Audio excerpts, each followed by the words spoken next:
The place of Muslims in today's India is a sensitive, difficult, and a critically important conversation.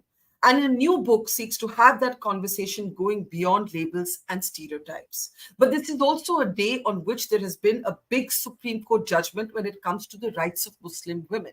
I'm Barkha Dutt, you're with the Mojo Story. Our focus today is looking at the place of Muslims in today's India on a day when the Supreme Court has said that all Muslim women are entitled to alimony under the same section of the CrPc as women from other faiths. In other words, it is a secular law that covers the rights of Muslim women alongside other women, irrespective of religion. This was the big verdict from the Supreme Court when it came to the rights of Muslim women, a judgment that is likely to reopen the contentious debate around a uniform civil code. At the same time, questions remain. How will the Prime Minister be vis-a-vis the Muslim community in his third term? Remember, the election campaign has been a particularly vitriolic one and a divisive one. At the same time, how will the non-BJP parties respond? Religion is now firmly not just in the public space of India where it's always been, it's also in parliament with Rahul Gandhi holding up images of not just Lord Shiva, but religious leaders of all faiths. The non-BJP opposition seems to be using Hinduism to counter Hindutva. But a new book by Hilal Ahmed argues that this is a lazy counter. The book, A Brief History of the Present, looking at Muslims in today's India, in New India as it's called, talks about how there is a necessity to go beyond the labels and the stereotypes, the narrow silos that have conventionally defined this debate. Joining us now is our guest today, the author of this book, Professor Hilal Ahmed, a well-known author, political researcher with Lokniti CSDS. Thank you, Hilal, very much. And it's completely uncanny that as we decided to have this conversation about your book and the subject you focused on, comes this big Supreme Court order on the rights of Muslim women, which very simply put, basically argues that Muslim women and all Indian women, irrespective of religion, are covered by the CrPc, by a secular law, not a personal law, when it comes to seeking alimony from their divorced husbands or their ex-husbands. So before we come to, in a sense, the book itself, this is a very interesting framework within which we can actually start to talk about your book. How do you look at this order, Hilal? First of all, because as I have not seen the order by myself, so I'm not in a position to make any conclusive argument or position or take any position on that. Having said that, I think whatever you just said and whatever I have seen on social media, I personally would welcome this decision because it is based on some conception of secular law, and second is it is also making us aware of the fact that there is a significance of gender justice in our country. Having said that, I think there are two critical points which we must remember. One is that something called a customary money that is given to Muslim women at the time of wedding called meher is a critical point in the entire debate on providing maintenance after divorce. So what will happen to that? Second, and most importantly, a law passed by the parliament in 2019, which is known as Triple Talaq law. I think what would be the implication of this judgment on that law? So these are the two important points which we must have to understand in the wider context in which this judgment is passed. So, but personally, I think that I would appreciate this judgment, and this is not my personal opinion, because in our various surveys, we also find there was an overwhelming opposition to the idea of triple talaq. And the condition of Muslim women is really pathetic. Unfortunately, the problem is that on the one hand, there is a political party called BJP, which is demonizing Muslim, everything that is associated with Muslims. And on the other hand, the non-BJP parties are not interested in looking at the question of social problems having inside Muslim communities, as well as their backwardness. So it is a very strange context in which you have a political party which would like to have, which has already created a Hindutva constituency of voter, and on the other hand, you have a different political parties who know that Muslims are not going to vote for BJP and eventually they will vote for us. So therefore, we don't need to do anything specific about them. So this is a very strange political situation where Muslims are completely abandoned by the entire political class. And this judgment in that sense is relevant and important. You say that Muslims are abandoned by the political class, but the BJP calls them, accuses the non-BJP parties of treating them as a vote bank. And the paradox is that it's under a BJP government that this triple talaq judgment has been pushed. So how do you see that? I say that the non-BJP parties are not serious. I think if you look at, I will give you just one example, and that is the Pasmanda question. I have discussed that in great detail in my book. The Pasmanda question is, or the Pasmanda demand has been that the state should provide affirmative action to Muslim backwards, and in such a way that there should be a parity between Hindu Dalits and Muslim Dalits as well. This is not a new demand. In fact, Nitish Kumar's party, when he was a part of UPA, played a significant role in nurturing Pasmanda politics in Bihar. Now, the same Nitish Kumar has somehow completely indifferent to the Pasmanda demands. Interestingly, the other non-BJP parties who played a very significant role in, say, establishing such a commission report or Rangnath Mishra commission report, they have completely ignored them. In fact, if you look at Congress manifesto of 2019 and 2024, you did not find any reference to such a commission report, despite the fact that these were the political parties who were at the forefront to raise the question of Muslim backwardness. In this sense, I'm making the point that the political class is not interested, and this entire business of Muslim appeasement is actually a political reference point for BJP, not merely to criticize non-BJP parties, but to consolidate their own Hindutva voters. I'll come to that in just a moment, but to return to the Supreme Court judgment just for a moment, the fact that the Supreme Court has said that Muslim women, alongside women of other faiths in India, can take recourse to the same law. In other words, not personal law, not Sharia law, not any kind of religious law, that there's a common law that defines the rights of Indian women, is going to reopen the Uniform Civil Code debate. Where do you see that as you look at Muslims in New India? So there are two responses to that. One response is legal constitutional response. If you look at the constitution and look at the manner in which what is the status of a particular law with regard to constitutional law, constitution is very clear that if there is a conflict between these two, the constitutional law will prevail. That's one. Second thing is that what is the status of personal laws? So personal laws are obviously personal laws and customary laws are not above the constitutional law. If that is the case, I think we should welcome this judgment. Now, the third point is actually a critical point. That is that when we say UCC, what do we mean by that? Obviously, UCC is listed in something called Directive Principles of State Policy in the Constitution. Now, these directive principles are very, very crucial because these principles are basically listed in order to provide a direction to the government and the values which are to be implemented in future. These are very important and significant things.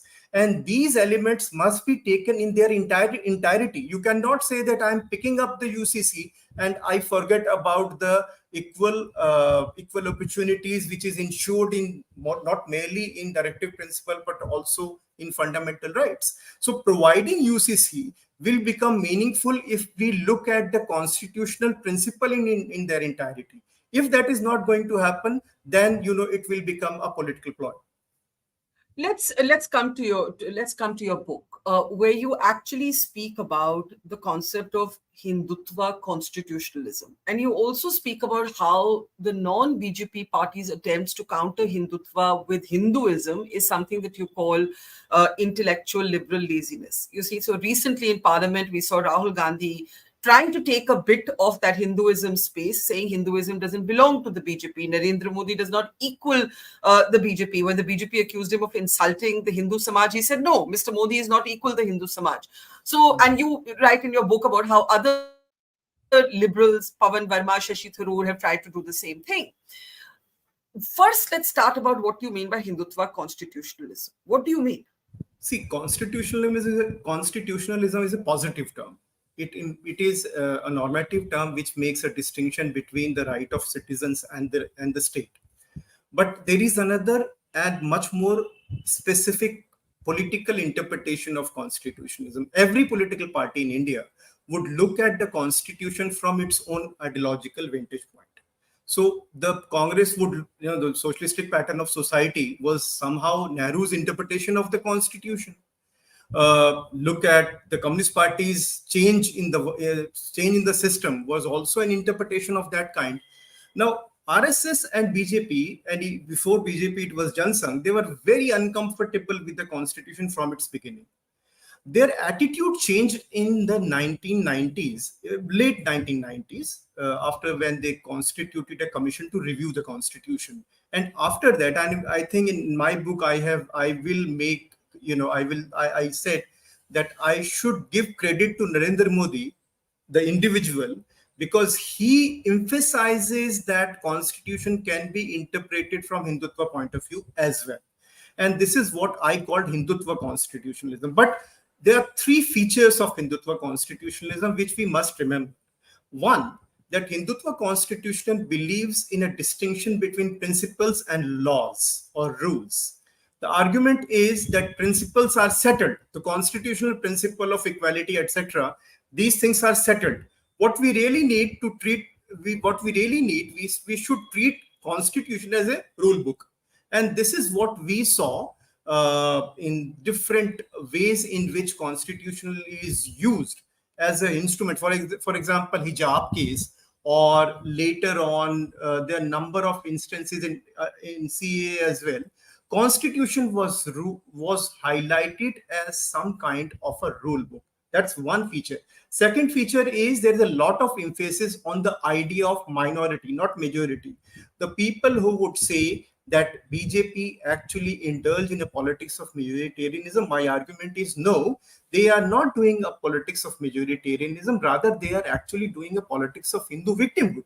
And for that, the idea of minority is very important. The entire CAA business was all about evoking the idea of minority to legitimize the victimhood of Hindus in a larger context, including South Asia. The third thing is one nation, one constitution. And this became very clear when the Article 370 was actually abrogated in 2019. So the point I'm trying to make with Hindutva constitutionalism is simply this, that, there is I would say, very interesting engagement with constitution, which was not there in the realm of RSS and BJP. It started in 2014 onwards, and they interpreted constitution very creatively to work out those mechanisms by which their strategies can be legitimized without deviating from the principle, without deviating from the constitution as a reference point. The fact is, the constitution today is a protagonist in parliament. It was a protagonist in the election campaign. Modi bowed before the constitution. Rahul Gandhi carried it to parliament. You also speak about this Hindutva versus Hinduism dichotomy, and you speak about what you call, liberal intellectual laziness. You say that since 2014, the opposition to the BJP has actually failed to understand Hindutva, and that this is not a sufficient counter. If this is not a sufficient counter, Hilal, what is the counter? Because the opposition would argue that you can't defeat Hindutva with Nehruvian secularism. You have to speak the language of faith to engage with faith. So they fall back on this now somewhat trite, we are also Hindus. You're saying that's not sufficient. Why do you call this intellectually lazy? It is intellectually lazy for two reasons. One, it is intellectually lazy because you are actually trying to respond to the strategic use of Hinduism by BJP, saying that we are more Hindu than you. That's one problem. Second is that you are when we say intellectual laziness, it means that if I'm an intellectual, my task is not to look at what is said to me directly, rather to look at the framework from which an argument is coming. So the framework from which the argument is coming is problematic because there is no place for Muslim in that framework. Look at BJP's framework. BJP is highly uncomfortable with medieval Indian history. And that's the reason why I use the term laziness. So there are two possibilities. One, that I start saying that, okay, temple were destroyed, etc. Muslim, that was the time when Muslim were the rulers and they were, despotic, etc. And then I would say that the common Muslim did not have any relation with them. That's one kind of argument. But this argument, which eventually support the BJP claim that we were subjugated in medieval times, I would say that what BJP is presented to us as history is not history. It's a political interpretation of the past. And therefore, there is a need to do a systematic revision of the framework that is offered to us. In my framework, I would argue that we have to look at the present, the post-colonial India as our reference point, and try to look at the idea of heritage afresh. And this idea of heritage should be separated from the kind of categories which we use in colonial India and then, during the time of partition were Hindu and Muslim.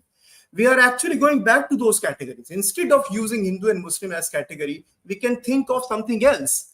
I am not a politician, so I'm not in a position to propose new categories. My task is to look at what is given to us in the name of countering Hindutva, that is Hinduism. And this Hinduism, in my view, is highly problematic. This is not Gandhi's Hinduism, by the way. Many people would say that, many non-BJP parties, political leaders are actually doing Gandhian politics. This is not Gandhian politics, remember. Gandhian politics is significantly different from this politics in two ways. One, Gandhi was not interested in electoral politics. He was not going to the people to ask vote for himself. On the other hand, he was saying that religion has got a social presence, and the religion which is practiced should not be the ritualistic religion. In my book, there is an argument that contemporary religiosity is, not philosophical, but it has been reduced to something called ritualism. So Gandhi was very critical of ritualism, and and that's the reason why you have to make a distinction between ritual and the philosophy. Now, no public intellectual who is associated with any non-BJP party has tried to come out with a philosophical argument to make that claim. So, Even so, so some might argue that Rahul Gandhi, with a lot of missteps, has attempted that. So, so for example, Ajaz Ashraf in a recent column argued that Rahul Gandhi represents the Hindu left trying to take on the Hindu right. So there's certainly no disavowal of faith. But for example, he recently said that, we have defeated the Ram Mandir movement. In Parliament, he showed Lord Shiva, but he also showed Guru Nanak. He also spoke about Islam. He also spoke about, Christianity. So there was a sort of multi-faith reference. And they would say that is what Gandhiji did also. Gandhiji never gave up the language of his own religion, but he created space for all religions, including Muslims, within that. How do you see Rahul Gandhi's attempt and since you've said that this is not Mahatma Gandhi's politics, what is that fundamental difference? Fundamental difference is that Gandhi was interested in social change. For Gandhi, there is something called an imagination of future, and that imagination has to be worked out in a collective way without giving up one's religious identity. But in this case, if the idea is reduced primarily to win election, then it will become problematic, because you have to be very clear what the objective is. If the objective is to change this, so that's why I really appreciate the manner in which Rahul Gandhi actually conducted two Bharat Jodo Yatras. It was a great achievement, because for the first time in last 10 years, he went to the people and talked to them. What is actually surprising, that despite being among the people, he did not come out with a very positive understanding of Muslim. How should you accommodate the word called Muslim in it? Rahul Gandhi's speeches are fine. I don't have any problem with that. But he hesitant to make this word Muslim. He did not say anything about lynching of Muslim in the parliament. Now, they are not 230. They are now 232 opposition MPs. Look at their strength in parliament. So obviously the lynching is happening, and you should have some kind of a principled position on Muslims. And until, obviously Hinduism is fine. Hinduism of BJP is problematic, that's understandable. But what about the lynching of Muslims? And therefore, there is a need to have a principal position. Gandhi did not give up the idea of respecting Muslim in his prayer meetings. Even, in 1947, there was a prayer meeting happening, and Gandhi started that prayer meeting with the recitation of Quran. And he said that I am completely sure that no one is going to object it, because this is my fundamental faith in the idea of God. I think that kind of thing is needed. We have an idiom called a saintly idiom in politics. I'll tell That you, the saintly only idiom, that saintly idiom, the only institution where I've actually seen it practiced is within the Indian military. You actually have regiments where a Hindu commanding officer will lead the namaz prayers, and vice versa. A Muslim will perform the arti, and I have seen this personally. That language of pluralistic faith. And that is another point you make, when you quote Rajiv Bhargav in your book, and you make the argument that this public manifestation of religion, this has always been the Indian idea of secularism. It was never anything else. Somewhere along the way, and I think the line you use is the opposition has been engaging with a politically disastrous form of secularism. This is what your book says. Can you give an example of the politically disastrous form of secularism? because if the secularism is reduced to making an assumption, like in 90s social justice politics, it was assumed that OBC, Dalit, Muslim, they would make a configuration, and that configuration will always remain secular. And the amalgamation of, say, SP, RJD, and other political parties will always be called secular. No, because they were guided by their political interest, and that's why the interest orientation of political class must be taken into consideration. But the kind of secularism Rajiv Bhargav argues, or the kind of secularism we observed in number of studies which we have done in CSDS, we find that people would like to live together in such a way that they do not want to become enemy of each other. And that people's secularism require, and that's, by the way, to answer the first question is this, that, in our survey, we find that the OBC, the success of BJP in last 3 election is significantly related to the move which lower OBC and upper OBC voter, they actually abandoned their own conventional parties and moved towards BJP. What does it mean? It means that the imagination we had in the 90s were wrong. We were wrong. Now, in this context, what is people's secularism? So because we did not pay attention to people's secularism, and we did not develop a language of politics in which that secularism can be accommodated, political parties like BJP took advantage of it, and they got advantage in a significant way. So therefore, I would argue strongly that there is a need to have some kind of a language in which people's secularism, living together separately attitude, can be accommodated. Let's talk a little bit about political options and political representation. Now, you quote CSDS data, and this is obviously not about 2024, but earlier, to say that in constituencies where there are more than 40% Muslims, there is clear religious polarization. But where there are, let's say, 20% Muslims, the Muslim is more willing to engage with a whole array of options. So that's the first interesting point. But when you look at leaders like Asaduddin Owaisi, who have clearly, in a sense, positioned themselves as Muslim leaders speaking for the Muslim Samaj, right? You know, but in a very stereotypical way that further perpetuates some of the cultural stereotypes about Muslims. Then is this a very difficult question? Because on the one hand, you have the BJP, which has politics that are seen to be antagonistic to the Muslim. You have the non-BJP opposition that is defensive about including the Muslims. And then you have Asaduddin Owaisi, who is playing a very orthodox version of Muslim politics, right? So these are diminishing options politically, but has anything changed after this election, you think? This election result? Even before that, even before this election, things changed. In fact, but if you go back to the book, you find that there are two ways in which you can understand politics. One is electoral politics, and electoral politics, unfortunately, is now reduced to number games. But there is another form of politics, which is social politics, the politics that is constituted at the social level. And we find that in last 10 years, the social politics somehow got strengthened. And that's the reason why, because that politics somehow in last 5 6 years had, strengthened, that the outcome of this election is inextricably linked to that politics. So I'll give you two examples of that politics. One is that look at CEA, anti-CEA protest. There are two ways to look at anti-CEA. One is that we reduce everything to that was Muslim-led. Obviously, it was Muslim-led. But look at the kind of argument made by common Muslims during anti-CEA protest.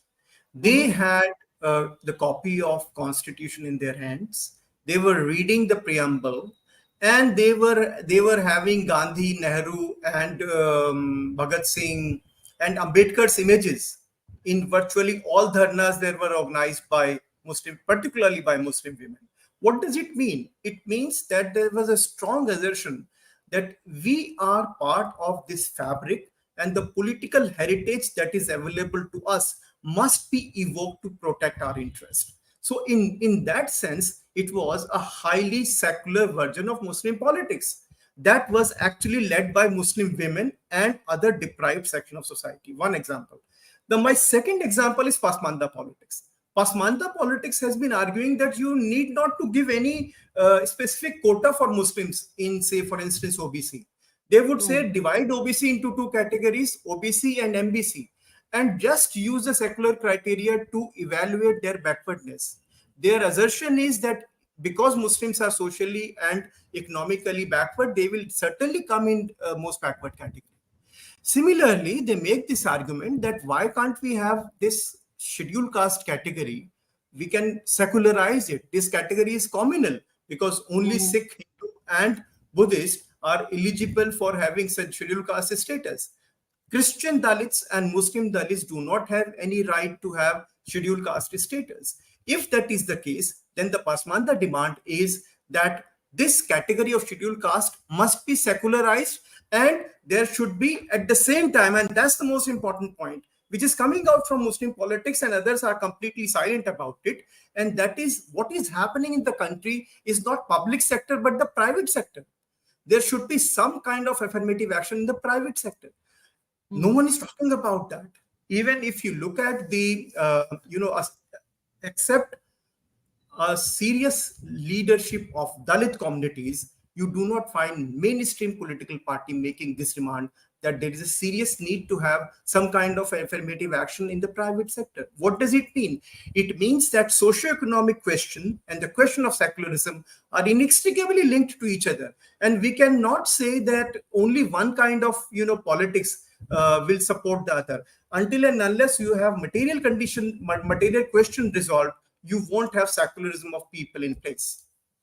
Now, let me end by how interestingly your book looks at the Pew survey findings. So the Pew survey, as we know, found that 24%, and I'm going to say only 24% of Muslims said they face a lot of discrimination. I use the word only because, one would have thought that given what's happening today, the number and the debates today, the number would be much higher. But you break it down region-wise to talk about how there is a greater perception of discrimination in the north. So there are also regional variations. That's the first point. But the second more interesting point is, who is a liberal Muslim? You talk about the political abandonment of the liberal Muslim, but how do you define who the liberal Muslim is? Is it a Javed Akhtar who's not a believing Muslim but a cultural Muslim? You speak about Nasiruddin Shah. You speak about yourself. If you were to define who is a liberal Muslim, who is a liberal Muslim, Hilal? I am a liberal Muslim. No, because this category, that the chapter is written as a kind of a self-criticism. Because Hassan Surur wrote a fantastic book, Who Killed Liberal Islam? And somehow we all are actually responsible. All those who call themselves ourselves as liberal Muslims, somehow we are responsible because we could not establish a direct link between those who were actually saying themselves proudly that they are Muslim with the ethos or the political ethos of the country and their engagement with that. So Yeah. somehow we ourselves disassociate with Muslim communities, and as a result, uh, Congress-led secular parties somehow nurtured all of us, and that nurturing, played a significant role in creating a rift between the anxieties and aspiration of common Muslims and the Muslim liberals, people like me, who would represent themselves as the voice of these people. And yet you argue that when the ordinary Muslim, for lack of a better phrase, who may not identify as liberal, who doesn't necessarily see these nomenclatures in the way we do, when they see images like this of a policeman kicking a namazi, right? And there's a big ferocious debate on whether namaz should take place in public spaces, but also whether this policeman should have been suspended.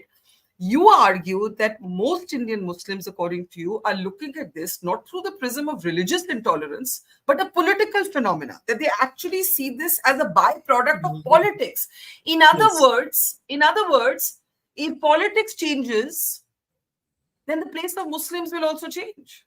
Absolutely, absolutely. Because I offer namaz, I don't feel any threat that suppose if I go and offer namaz somewhere, nobody is going. I have some kind of privileges, and these privileges are there because I'm educated, I speak English, etc. Yeah, But common Muslims do not have that privilege. For them, what is important is survival strategies. So they yeah. see these things as a political phenomena, and they would like to engage with the political system in such a way that their existence is survived. So this is actually a battle of survival. And in my book, I have tried to show various survival strategies across regions. Obviously, there is also a point which I would like to emphasize here is that we think of Muslim as a homogeneous community. This is not true. Muslims are highly diversified, and this diversity must be actually recognized at the state level or at the level where they live, at the bottom level of society, grassroots level. So the grassroots engagement of Muslims with different forms of politics, different social movements, different realm of engagement, I think that need to be captured, and I've tried to do that in this book. Let me end by asking you what, obviously, the book was written before the 2024 verdict. Now we have a contested space in our politics in the way that it was not maybe even a year ago. What do you think will happen now? You've been a student of politics for so long. We don't know yet what version of the prime minister we're going to see. We also don't know yet what version of Rahul Gandhi and the opposition we're going to see when it comes to the question of Muslims. In the campaign, certainly not just was there defensiveness, the non-BJP parties reduced the number of tickets given to Muslim candidates, right? We know this.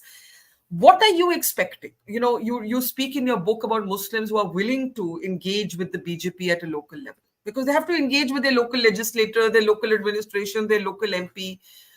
Yet the BJP today I think, mistakenly believes that it's, Muslim consolidation has taken it below a majority mark. I think the shifting of the Dalit vote is a big part of why the BJP has performed the way it has. What do you expect? How do you expect the politics now to change? Two things. One is that, it's a very interesting moment of politics where the old narrative of politics has not gone down and the new one has not, adequately articulated. So the old dominant narrative of politics is still Hindutva. So Mhm. Hindutva is a dominant narrative of politics, and every political party would have to take into consideration the metaphor and the idioms that are produced by that narrative. That has not yet gone. On the other hand, a new narrative of politics is gradually unfolding, and that is the narrative of Nyaya or social justice. This social justice narrative is very different from the 1990 social justice narrative. In the 1990 social justice narrative, the emphasis was on the configuration of caste and religious identities. This time, caste, religion, and economic disparity, which is a new element. So that's the reason why I appreciated and I wrote extensively on Congress manifesto, because in my view, that has been one of the most significant political document of our time in last 10 years. So the first thing is that old narrative has not yet gone down, and the new narrative has not yet actually articulated properly. So there is a tussle between these two, and it would be interesting to observe how this tussle get resolved. Obviously, this judgment, for example, the judgment, Supreme Court judgment today. So this judgment, there is one way of looking at it from the point of view of Hindutva. We can say that it is actually a Hindutva judgment, etc., and it will lead to UCC, etc. But if it is not the dominant narrative and the narrative is social justice and equality, we would have been saying something else. We would say that no, it is actually a justice, and it will lead to greater democratization, gender justice, etc. So I think it all depends on the metaphor that is given to us by these two competing narratives. It is up to the Congress and non-BJP parties. They have got the number. Now they must do serious introspection of their intellectual position. Remember that BJP's actually lacuna is the problem of BJP is that they are anti-intellectual. They are not anti-intellectual in terms of relegating liberals to the margin, but they are also in general also opposed to their own intellectual. So their intellectual class is somehow suffocating. But this is not the case with non-BJP parties. And non-BJP parties has got some kind of an advantage that they should do. And Congress, as I said, Congress manifesto is a remarkable achievement of non-BJP parties. They have to build this up on. Okay, we leave it there. It's a fascinating book. It will trigger many debates and equal outrage among, both liberals as well as BJP supporters. And that is the sign, in my opinion, of a good provocative thesis. Thank you, Professor Hilal Ahmed, for talking to us. Hilal Ahmed's book, A Brief History of the Present, looking at Muslims in New India, is out. And I would urge everybody who's interested in politics, but also the future and the present of our country to read it. Thank you so much, Hilal, and take care. It's great to see you here. Thank you for watching our work. If you haven't subscribed yet, don't forget to click the bell icon and subscribe to Mojo Story and support independent, robust journalism.